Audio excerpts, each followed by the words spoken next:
tardes. Hoy, martes 27 de mayo del año 2025, después de un largo impasse, debido a un estado gripal del cual no me pude levantar rápidamente. La culpa es mía, no me vacuné, así que calavera no chilla.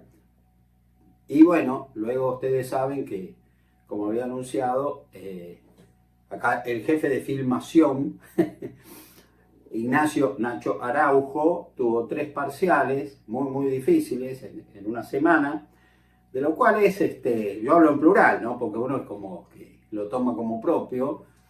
Estamos cortando clavos esperando el resultado. Hay 2 que aparentemente habría ido bastante bien y uno que estamos en la duda. Pero bueno,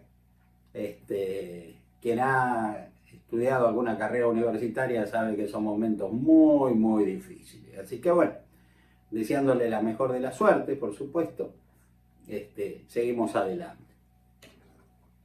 Hoy es la demorada charla 116 de Radiografía del Imperialismo Británico y me voy a referir al combate de los Libres del Sur, librado, creo que como ya lo he adelantado y la mayoría de ustedes lo sabe, a orillas de la laguna de Chascomús el 7 de noviembre de 1839. Pero antes de eso, como es ya una costumbre, nos referimos brevemente a noticias del viejo y anquilosado ex imperio, en que las cosas están ahí, más o más. Según informaciones que nos han llegado, el rey Carlos III está enfermo, está bastante enfermo, bastante complicada su salud, y todo indicaría que el año que viene, en el 2026, abdicaría en favor de su hijo mayor, el príncipe Guillermo. Y bueno, quizás sin que por eso me haga muchas ilusiones, quizás con la llegada de un monarca joven a la corona, bueno, quizás se pueda abrir alguna puerta, alguna ventana para este caso de un imperialismo ridículo que a nosotros nos afecta porque usurpa nuestras islas Malvinas, Georgias y Sandwich del Sur. Es llamativo, para mí ha sido llamativo, que el importante diario londinense The Guardian haya publicado nuevamente un escrito que tiene más o menos 3 años, que se publicó el original en el 2022, del politólogo, historiador, por lo que tengo entendido, esos son sus títulos, Simon Jenkins, que el título de su artículo es "Un absurdo resabio imperial que debe terminar". Este señor, británico, publicó, vuelvo a repetir, en el 2023 y ahora se volvió a publicar el 22 de mayo de este año, un artículo, una reimpresión que él escribió hace 3 años. En el que este hombre vuelve a hacer hincapié en lo siguiente: el costo de la aventura imperialista ordenada por ese nefasto personaje llamado Margaret Thatcher en 1982 significó para las arcas británicas la friolera de 2.800 millones de libras esterlinas, entre la pérdida de naves, aeronaves, los muertos, heridos, pérdida de armamento, 2.800 millones de libras esterlinas, que actualizadas al día de la fecha dan una suma verdaderamente muy importante. Hoy serían 9.500 millones de dólares. Esto, de paso, sirve para demostrar, como se escribió en su momento un libro al que me voy a referir, de un comandante británico, que cuando muchos quisieron bastardear la defensa argentina de nuestras islas irredentas, este hombre muy enojado dijo: "No picnic". Ese es el título de su obra. No fue un picnic esto, Los Argis, los argentinos, pelearon muy bien, valientemente, con los medios que tenían. Fue muy difícil, vencerlo. Aclaro, porque siempre hay algún tonto de capirote que dice, ¿cómo? Ya vamos a hablar del tema. Por ahora solo lo esbozo. En el año 2012, este señor Simon Jenkin decía, en 2012, que a cada contribuyente británico mantener esta locura, porque es una verdadera locura la fortaleza de las Islas Malvinas, le representa en impuestos un gasto anual de 20.000 libras esterlinas por cabeza. Es decir, que no sería difícil, por una actualización, hablar de que la suma hoy estaría cercana por lo menos a los 35.000 libras por año que los británicos tienen que pagar para mantener ese resabio imperial que verdaderamente es absurdo, según Jenkins, que yo comparto, por supuesto. Y también este hombre hace mención a algo que es importante que todos omiten. Al cesar los combates, el 14 de junio del 2022, a los pocos días, las Naciones Unidas dijeron en un dictamen que las partes se tienen que volver a sentar en la mesa de negociaciones para terminar con este enclave colonialista, o sea, en una cuestión de descolonizar el tema de Malvinas, a los cuales nuestro país, por supuesto, que aceptó de inmediato, y Gran Bretaña, desde hace 43 años, se niega a hacerlo, o sea, se burla, zapatea sobre lo que dicen las Naciones Unidas, porque ellos son otra cosa, ¿no? O sea, maravilloso, ¿no? Y todos nuestros gobiernos, lamentablemente, se lo han permitido, porque se pudo haber usado medios diplomáticos para dejarlos bien en evidencia, pero ¿para qué? ¿No? Termina el artículo del señor Jenkin, que ha reproducido The Guardian en estos días, con esta expresión. En 1982, Gran Bretaña ganó la batalla, pero ahora se encuentra que tiene que sostener una onerosa base militar en el Atlántico del Sur, mientras que lo único que tienen que hacer los argentinos es sonreír. Yo no estoy tan de acuerdo con esto, es una posición del señor Jenkins que respeto, por lo menos ha tenido el valor de decir que mantener la posesión contra todo derecho en las Islas Malvinas, Georgia y Sandwich del Sur, es un resabio imperial que es absurdo. Eso lo felicito. Ahora decir que lo único que tenemos que hacer nosotros es sonreír, no estoy de acuerdo. Argentina tiene que presionar en toda oportunidad que tenga, en toda oportunidad que tenga. Hubo un gran político romano, Catón el Censor, que durante años y años y años en Roma terminaba cualquiera de sus discursos, de sus piezas oratorias, era un político romano, era el cuestor, si no estoy equivocado, con esta frase: delenta et Cartago, hay que destruir a Cartago. Entonces él, cualquier cosa que hacía, inauguraban un puente, una carretera, lo que sea, lo que desecaban un pantano, y él, muy bien, lo que se ha hecho acá, y antes de dar por terminada su alocución decía, delenta et Cartago, hay que destruir a Cartago. Bueno, nosotros no podemos destruir a Gran Bretaña, tampoco es nuestro interés, pero sí decir, señores, las Islas Malvinas son argentinas y las tenemos que recuperar, porque nos corresponden por derecho, y recuperarlas es un deber.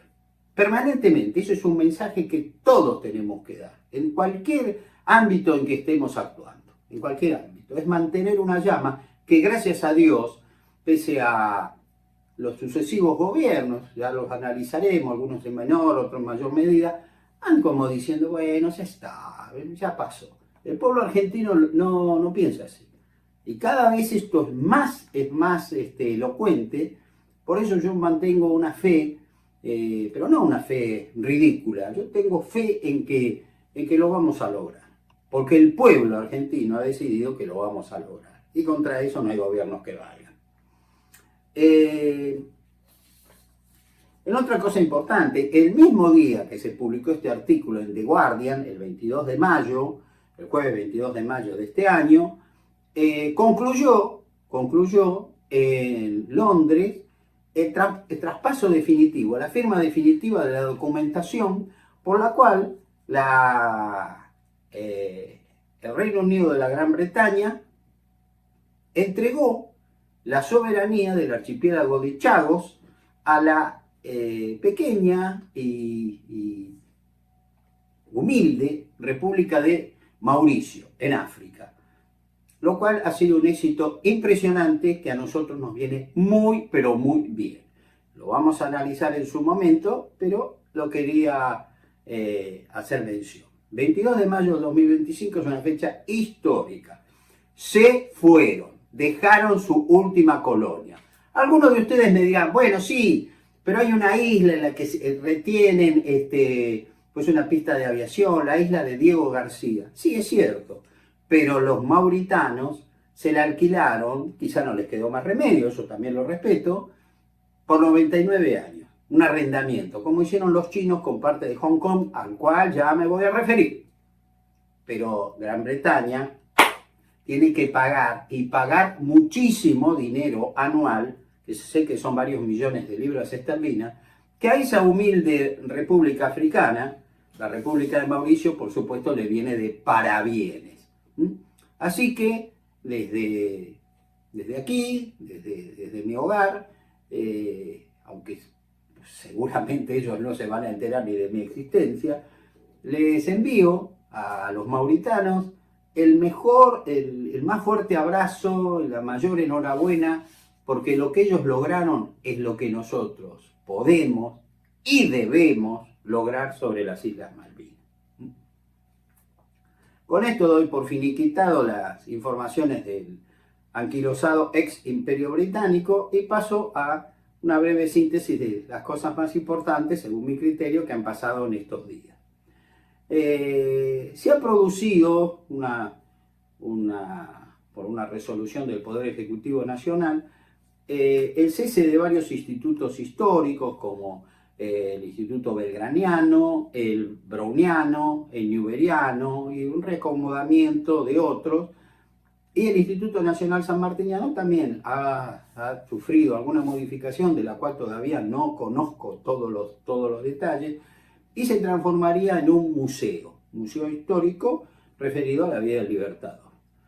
Como la cosa es novedosa, y a mí me gusta hablar sobre seguro, bueno, les pido unos días de espera para decir lo que a mí me parece. En principio, el cierre de estos institutos me han parecido una noticia muy triste. Una querida amiga mía, académica de número sanmartiniana, la profesora Grosso de Andersen, escribió una nota muy emotiva, muy triste estaba, ¿no? Y hizo un recuerdo, una reflexión sobre un dicho que dijo en su momento uno de los más grandes presidentes que tuvimos, el doctor Nicolás Avellaneda, cuando dijo: los pueblos que olvidan sus tradiciones pierden la conciencia de su destino, y los que se apoyan sobre sus tumbas gloriosas son los que mejor preparan el porvenir. Eso lo dijo Nicolás Avellaneda, y esto me lo recordó en un mensaje que me envió a mí y a otros, por supuesto, mi querida amiga y mi admirada amiga Florencia Grosso. Yo pertenecí en su momento al Instituto Browniano, luego me retiré por razones personales. En el Belgraniano nunca estuve, pero tengo una hermosa anécdota con su presidente, que lleva el nombre del prócer, Manuel Belgrano, quien el año pasado o el anteaño, no recuerdo bien en este momento, yo fui invitado a disertar por el Instituto Nacional Sanmartiniano a la ciudad de Olavarría, y me retrasaron la visita unos días, porque enterado que yo iba a ir ahí, y como el presidente del Belgraniano, Manuel Belgrano, es de esa ciudad, él quería encontrarme, ¿no? Digamos, y dar una disertación conjunta, lo cual para mí fue motivo de un gran orgullo, un honor. Es una persona divina, macanudísima, humilde, bueno, todo un Manuel Belgrano, ¿no? Que me es sorpresivo eso. Y la verdad que fue un momento muy agradable, muy simpático, que yo guardo en mi corazón, porque repito, que una persona de sus quilates que quería dar una charla, una pequeña exposición conmigo, bueno, fue verdaderamente muy grato. Me enorgulleció mucho esa distinción de su parte. Así que por este medio le envío a mi querido amigo Manuel Belgrano el más sincero y fuerte abrazo, diciéndole vamos todavía que, que todavía podemos ganar, ojo. Pensemos que esto sea para bien, no sé, vamos a ver, ojalá que así lo sea, pero vuelvo a repetir, el principio me ha dado no solo a mí, sino a muchos, una sensación de tristeza. Ojalá que haya sido nada más que eso y que la cosa se mejore. Bueno, mis queridos amigos, sin más, voy a dar la charla al día de hoy para seguir con Radiografía del Imperialismo Británico. Como ustedes recordarán, plantamos bandera en la 115 diciendo que se viene la batalla de los Libres del Sur.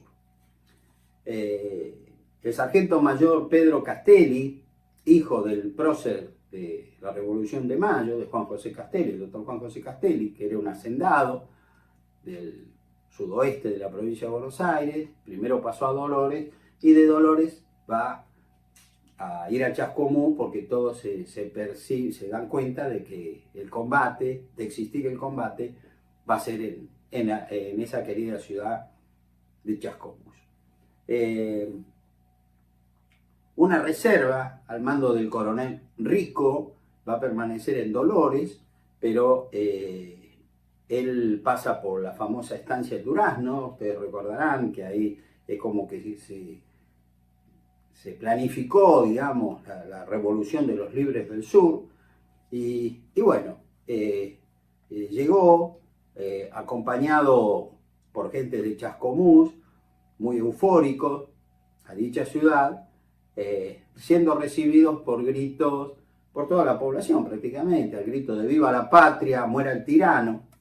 Evidentemente, Rosas no era querido en ese momento en esa ciudad. Las fuerzas que comandaba Castelli recorrieron parte de la ciudad y luego se dirigieron al campamento, al improvisado campamento al que yo me he referido en la última charla, donde hubo momentos muy emotivos, ¿no es cierto? Por ejemplo, la señora Carmen Machado de Dehesa, hermana del nuevo juez de paz de Chascomús, Jancisto Machado, y esposa del comerciante José Cruz Dehesa, junto con otras mujeres del poblado, visitaron el campamento de los Libres del Sur, algo ya de esto les he esbozado, repartiendo increíblemente escarapelas celestes y blancas, que le costó mucho encontrar el color celeste porque como era color unitario estaba prohibido.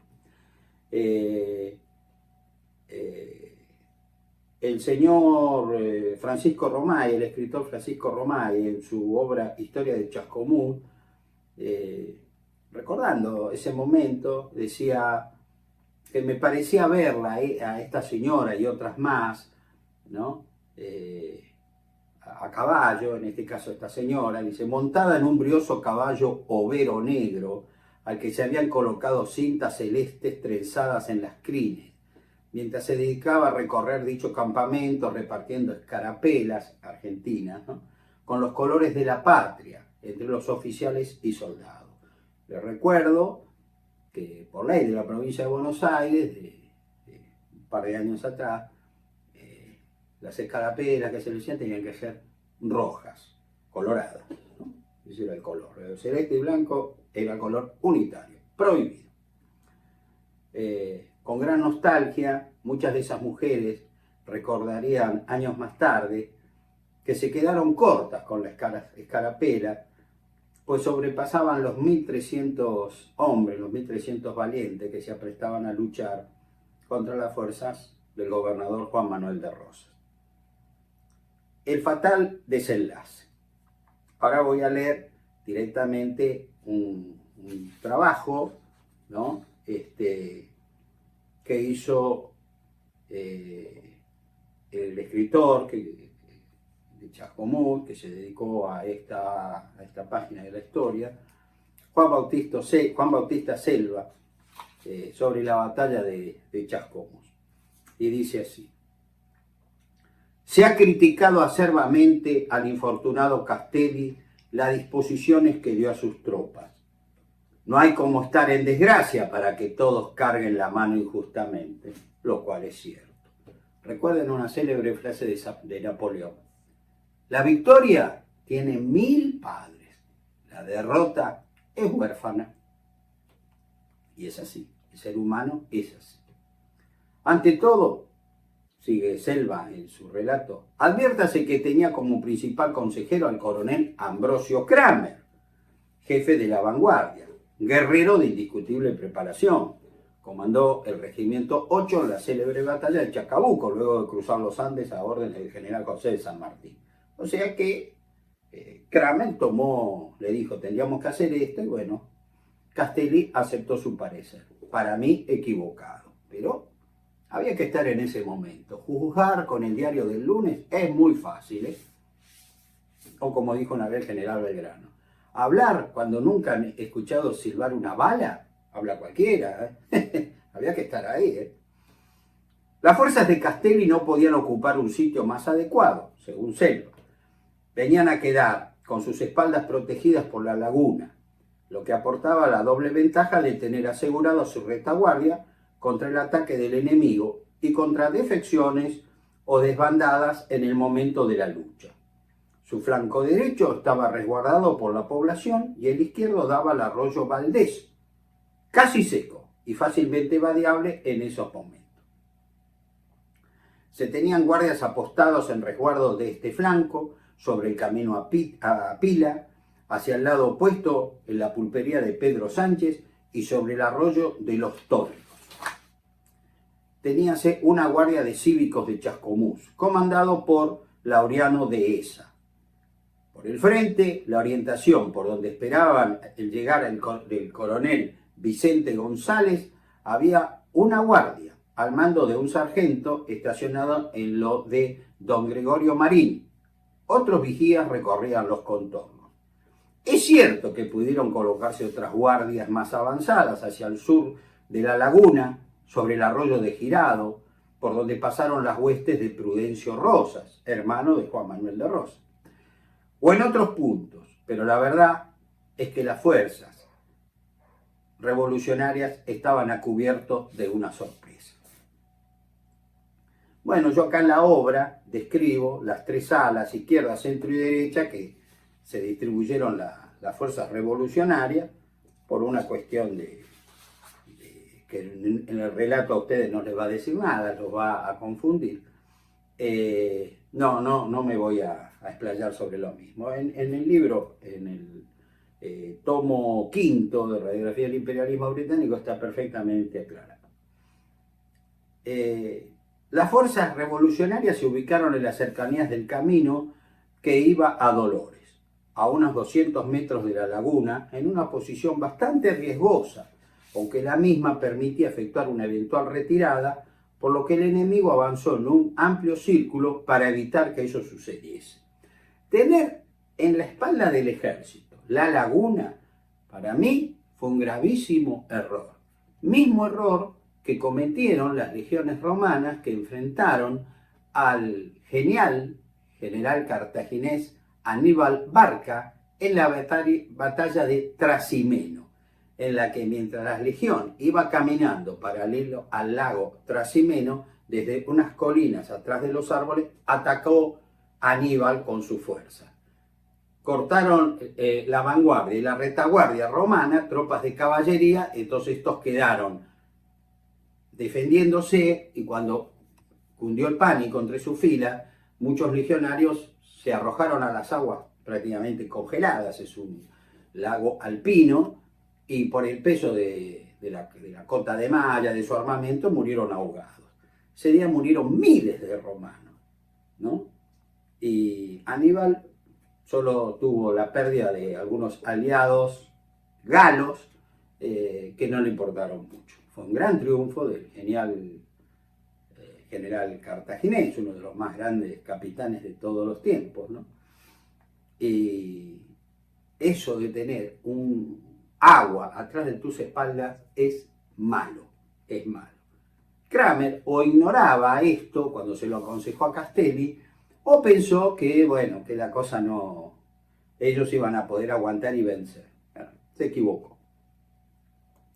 El comandante Zacarías Márquez fue el primero en advertir ese movimiento de los rosistas y alertó a sus hombres. Algunos presurosos pudieron ensillar, mientras que otros, tomados por sorpresa, se alistaron a luchar en pelo. Fíjense qué locura, ¿no? Estaban totalmente, fueron agarrados infraganti, digamos, ¿no? Ahí empieza el desastre. Tropas al mando de José López Calvetti salieron a enfrentarlos. Una compañía de tiradores que se abrió en guerrilla y al trote, sin hacer fuego, se acercó a una cuadra del enemigo, dando vivas a la patria y al coronel Nicolás Granada, porque ellos creían que Granada estaba con la revolución. Pero recibieron por respuesta una descarga,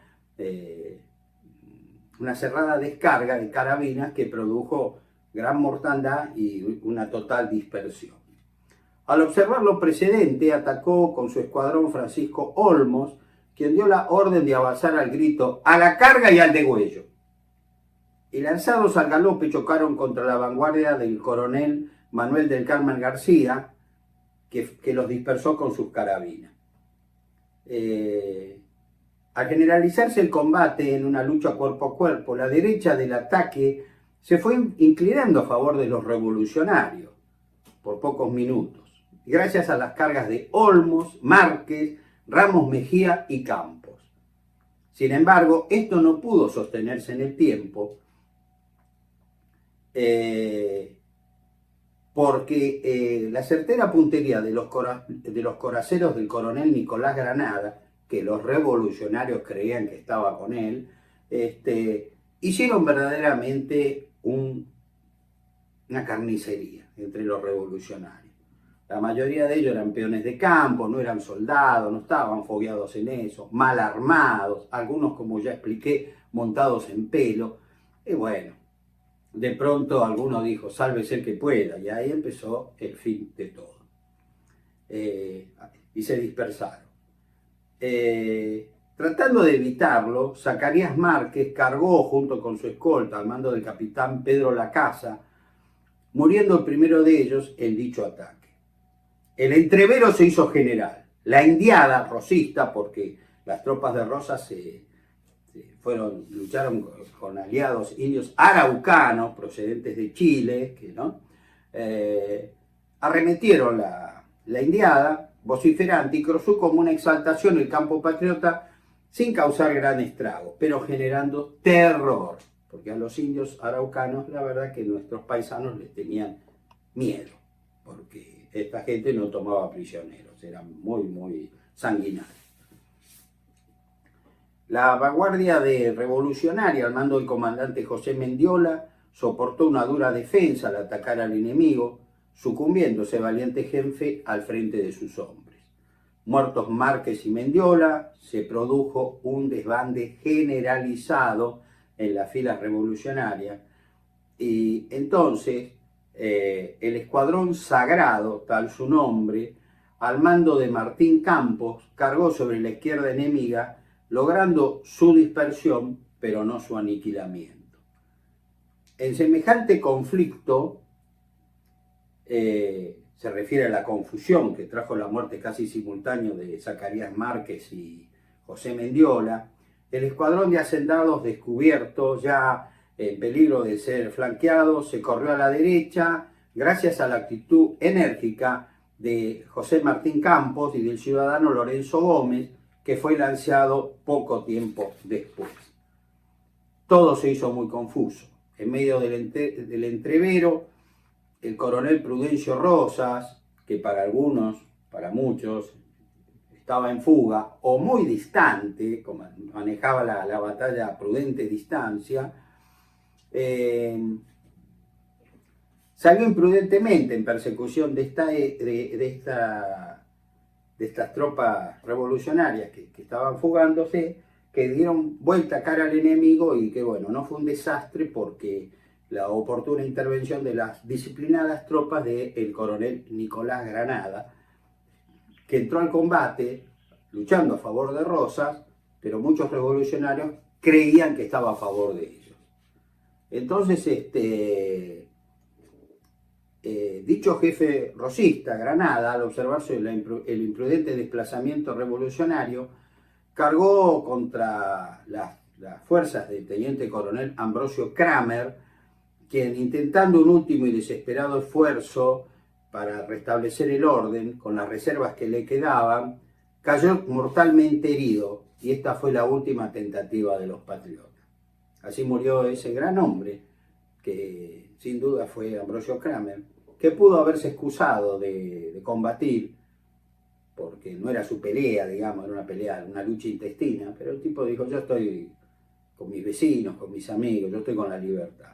Así que Ambrosio Kramer, fiel al juramento que alguna vez hizo en el campamento Plumerillo de luchar hasta la muerte para lograr la libertad de esta tierra, lo cumplió acabadamente. Al percatarse de la inminente derrota, una respetable fracción de tropas al mando del teniente Francisco Javier Funes se rindió casi sin combatir. Cuando este jefe cobardemente se adelantó hacia las filas enemigas, levantando su espada con un pañuelo blanco y gritando: ¡Viva Rosas! Esas son cosas humanas. Siempre hay gente valiente y gente.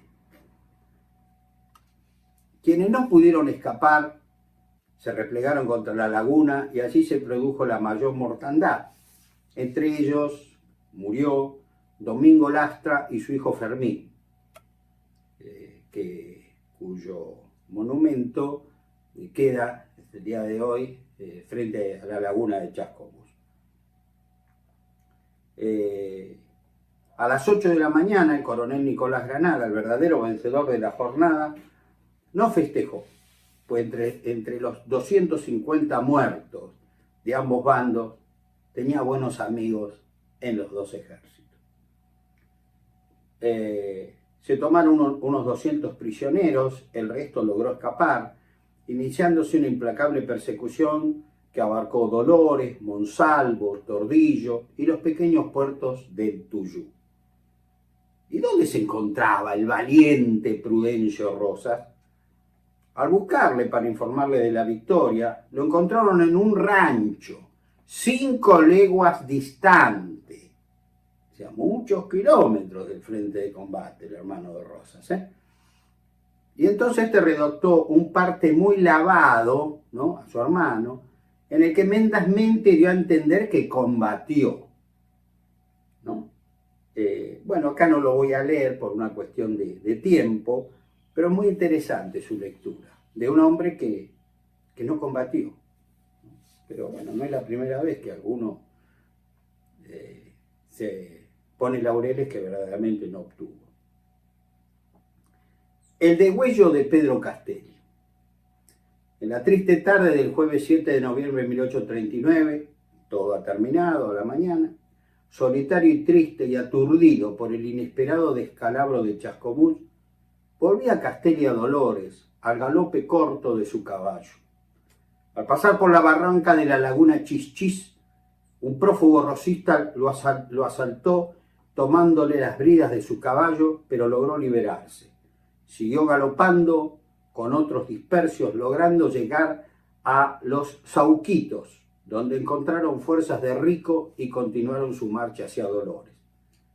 Castelli siguió hacia los Montes Grandes de Monsalvo. Allí hombres de la vanguardia del comandante rosista Ventura Minaña sorprendieron al negro Gavino, que era su único acompañante, pues Pedro Bonifacio Castelli, apremiado por sus captores, dio a conocer su paradero. Castelli fue rápidamente encontrado sentado sobre el tronco de un árbol en actitud pensativa. Cuando supieron de sus propios labios su nombre, el santiagueño Juan Durán lo degolló en el acto. Pasaron muchos años, 8 años, casi 8 años. Una madrugada destemplada del mes de julio de 1847, una parda correntina llamada Francisca Gutiérrez, conocida como Mamá Pancha, al pasar con una amplia cerca del madero donde se hallaba desde 1839 la cabeza del infortunado Pedro Castelli, vio algo que le estremeció. La misma había desaparecido. Su amiga, que la acompañaba, le manifestó: la he visto rodar por el suelo, yo vi rodar algo. Era la cabeza de Castelli. Asustada, la mujer volvió a su casa y dijo que volvería a buscar la cabeza de este patriota. Al llegar a su hogar, le pidió a su hijo, que era cabo de un regimiento estacionado ahí en Dolores, que le acompañara.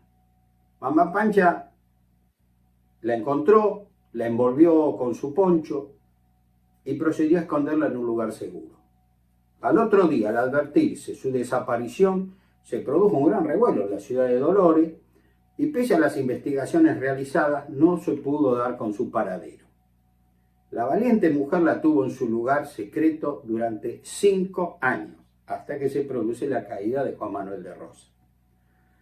Años más tarde, su hijo Ramón Castelli, al enterarse de los hechos donde la madre dejó la cabeza, llegó a la ciudad de Dolores en su búsqueda, pero lamentablemente la misma resultó infructuosa y no se pudo hallar.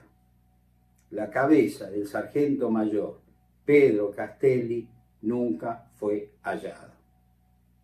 Qué tristeza esta, ¿no? Qué odio tan profundo. Murió, bueno, lo degollaron, ya está. Démosle cristiana sepultura y demos vuelta a la página. No, señor. La República Argentina lamentablemente se ha erigido, tiene cimientos muy fuertes de odios profundos, odios muy parciales.